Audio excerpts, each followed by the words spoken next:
Muy buenas noches, qué gusto que nos acompañen. Soy María Elena Vega y es un gusto saludar a Darío Celis. Darío, muy buenas noches. ¿Cómo estás, María Elena? Muy buenas noches, buenas noches. Acompáñenos, platicaremos de un tema por demás importante para la economía, el sector empresarial y, por supuesto, el laboral.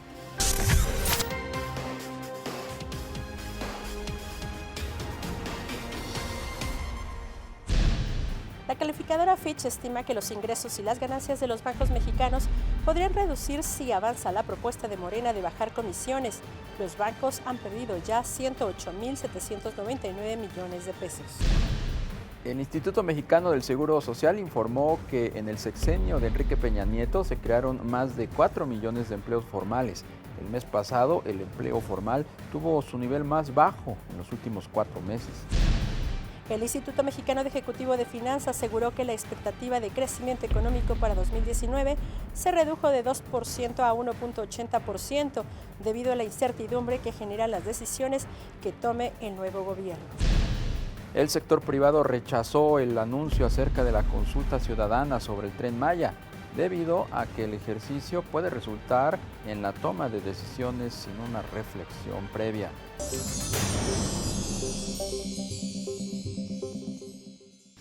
Tenemos una reforma laboral, de hecho fue una de las reformas estructurales de este gobierno. Sin embargo, lo que no tenemos es la ley reglamentaria. Todavía no está muy clara. Vea lo que le preparamos. En la reforma procesal laboral existen vacíos en los derechos y beneficios que adquieren tanto empresas como empleados en cada una de las diversas formas de trabajo, las cuales han dado paso a la generación de firmas ilegales de outsourcing. Una enorme cantidad de demandas laborales por sumas millonarias, una reducción de la cantidad de empresas, el incremento de desempleo o el aumento de la informalidad son algunos efectos que pueden ocurrir o incrementarse. Ante las demandas presentadas al Poder Judicial, las empresas deberían tener suficiente músculo legal y formal para demostrar su cumplimiento con la ley. Y las que no lo hagan o no cuenten con un área legal fuerte, tendrán que enfrentar demandas millonarias, pagar indemnizaciones en poco tiempo y asumir el costo de ponerse al día en la formalidad de sus operaciones. De acuerdo al Servicio de Administración Tributaria, existen 160 empresas de procedencia irregular que se presentan a muchos procesos en detrimento del sector empresarial formal y del detonante de mano de obra calificada. Los avances en materia laboral parece ser que se quedan truncados. Esto ha afectado al sector empresarial que no ha podido desarrollarse y desenvolverse e incluso se ha visto envuelto en diversos procesos penales. Para hablar de este tema nos da muchísimo gusto saludar a Carlos Daza, doctor, abogado. Él es presidente del Colegio de Derecho Penal de la Facultad de Derecho de la UNAM. Muchas gracias, muy buenas noches. Al contrario, muchas gracias por invitarme a su programa. Buenas noches. Gracias, Buenas noches. Carlos. Oye, ¿qué ha pasado en materia laboral, procesal? Las empresas siguen enfrentándose a denuncias, a demandas casi infundadas. Fíjate que ha habido una reforma que es integral, en donde le da un vuelco total a la situación desde la huelga, desde la propia reestructuración de los tribunales laborales, y paralelamente a esto hemos encontrado que era necesaria esta reforma primero, pero creo que se quedó corta, porque sigue teniendo fallas principalmente que afectan a los empresarios. ¿Por qué lo digo esto? Porque se ha dado un índice alto de fraudes procesales por parte de los trabajadores. ¿Y qué significa un fraude procesal? Que hay trabajadores que mienten o tratan de llevar a un error a las autoridades para tener un beneficio económico en los laudos o en los juicios que tienen. Entonces, esta reforma primero ya regula de manera general lo que es la huelga. Después viene una reestructuración de los tribunales que ya van al Poder Judicial Federal. Pero después viene la cuestión de cómo llevar a cabo todos los procedimientos y los laudos ante las autoridades. ¿Por qué era necesario esto? Porque antes, al haber tribunales separados, tenían que resolver el Poder Judicial los amparos y por otro lado estos tribunales tenían que ver. Ahora no, ahora va a ser integral todo dentro del mismo Poder Judicial Federal. Entonces, ¿qué es lo que ha venido a beneficiar esto? Que se tiene el problema detectado. Dos, que esta relación obrero-patronal creo que está mejor regulada en esta legislación, pero también yo espero que se disminuyan todo este tipo de actividades o tipos penales que se están dando, como es el fraude procesal. Para sintetizarlo, el fraude procesal es llevar o querer engañar a la autoridad con documento, realizando un acto jurídico falso que lleve a que obtengas un beneficio, como es una resolución, meter un contrato falso, una identificación falsa, o decir, desde tal fecha, mira, puedo acreditar con este documento que yo trabajo con la empresa. ¿Pero qué consecuencias tiene esto? He visto yo laudos en los cuales empieza por 300,000 pesos.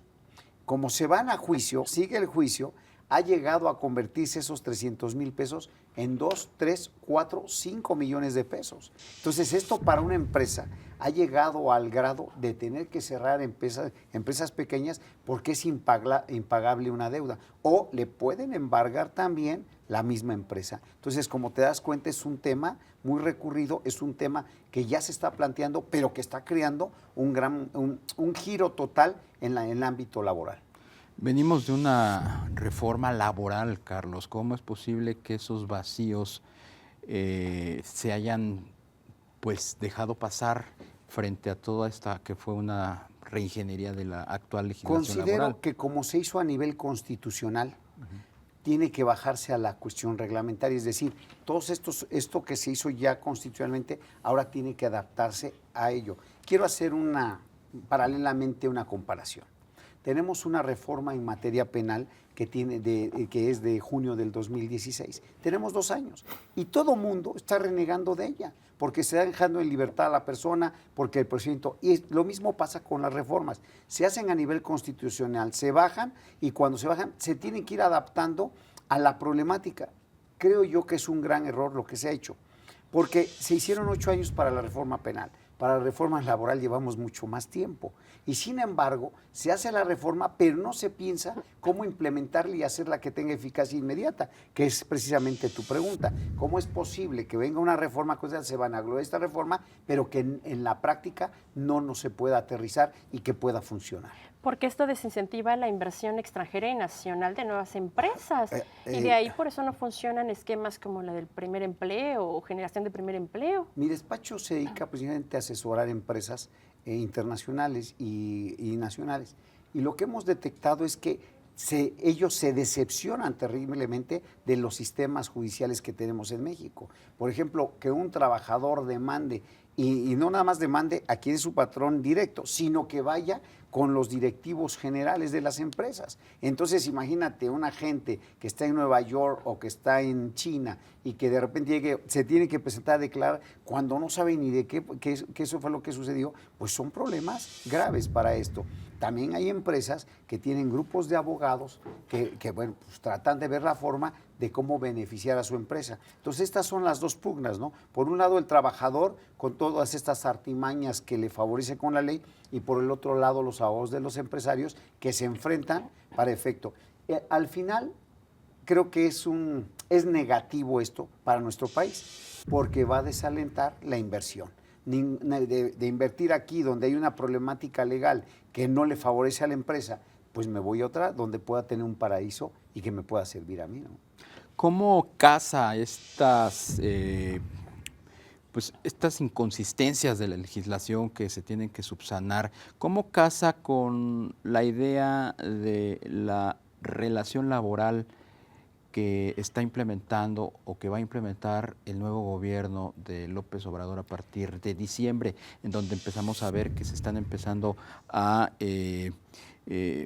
destrabar mecanismos en pro de los trabajadores con la reforma esta de la cláusula 98, por ejemplo, que permite la libre afiliación a los sindicatos, y es decir, que suelta las amarras en beneficio de los trabajadores? Yo pienso que tiene que haber otra reforma, porque constitucionalmente mucho de lo que se dice va a haber traba. O sea, no puede hacerse tan a la ligera. O sea, sí se puede decir, vamos a darle prioridad a esto, pero también tenemos que ver el marco legal. Si esta reforma que acaba de salir en febrero, ahora viene un nuevo sistema, y acuérdense que el partido que quedó en poder, pues tiene el Senado y tiene para meter cualquier reforma. Entonces yo pienso que tiene que haber una adecuación de la Constitución para soportarlo. Entonces, Lo que acabas de decir, creo yo, que sí va a ser un cambio radical, que sí va a mover todas las estructuras y va a tratar, no sé si lo que busca es un equilibrio entre lo que es la empresa y lo que es el trabajador, porque pues, eso es el ideal. El problema que vamos a encontrar es cómo buscar el punto medio para no afectar la economía, que ese es al final lo que nos importa. ¿Cómo vamos a alentar si los trabajadores tienen todas estas ventajas contra la empresa? ¿Y quién va a querer venir a invertir aquí teniendo esta problemática con los trabajadores? Entonces, sí tendríamos que ser muy finos en la forma de cómo hacer esa reforma, cómo decir que efectivamente lo que estás planteando se plasme, porque una cosa es que tú en una candidatura digas cosas, pero la otra es cuándo lo llevas al marco que tienes regulado normativamente y cómo lo puedes manejar que no afecte y que, porque al hacer un cambio de estructura aquí te puede dar un factor de riesgo para los demás ámbitos jurídicos. Entonces, tiene que ser un estudio minucioso, tiene que darse un equilibrio, porque si tú le das más fuerza aquí, entonces vas a debilitar el sector empresarial y vas a crear un problema de desaliento a la inversión, cierre de empresas, fuga de capitales, entonces va a haber un problema. ¿Qué tendría que tener esta reforma para fortalecer el sector empresarial y de ahí toda la cadena? Estamos por concluir la entrevista. Yo creo que lo más importante sería que cuando se haga la reforma participen tanto por el lado obrero como por el lado patronal, que vinieran especialistas en el ámbito y que las normas que se creen sean equilibradas para ambos. No voy a hacer cuando hace una reforma la Procuraduría General de la República, pues la va a hacer a su beneficio. Entonces, por eso, cuando se hace una reforma, tienen que participar todos los sectores y el sector empresarial tiene que ponerse las pilas y tiene que poner gente muy ducha en qué regulación debe de haber, cómo deben de hacerse esas regulaciones y cómo buscar ese equilibrio que no afecte a la empresa. Dos puntos que tú verías así, 2 puntos que verías y dirías esto y esto se tiene que Lo tocar. principal es cómo va a ser la relación obrero-patronal, cómo se van a regular los contratos y cómo vamos a manejar nosotros la cuestión de los índices de beneficio que tenga un trabajador con relación a la empresa, para efecto de poderlo hacer. Y sobre todo que haya más transparencia y quitarnos de esas firmitas que se dan para poder conseguir un trabajo que te hacen firmar en blanco. Entonces, eso también afecta al trabajador. Entonces, tenemos que buscar un equilibrio, ni allá ni acá, sino que pueda ser. Y en última instancia, pensar en algo que es más de fondo, la economía, la estructura y cómo se va a dar la economía de nuestro país. Porque un desequilibrio en la cuestión laboral pues va a afectar y repercutir en toda la economía. Carlos Daza, muchas gracias, muy buenas noches. Al contrario, gracias Buenas por su invitación. Muy buenas noches.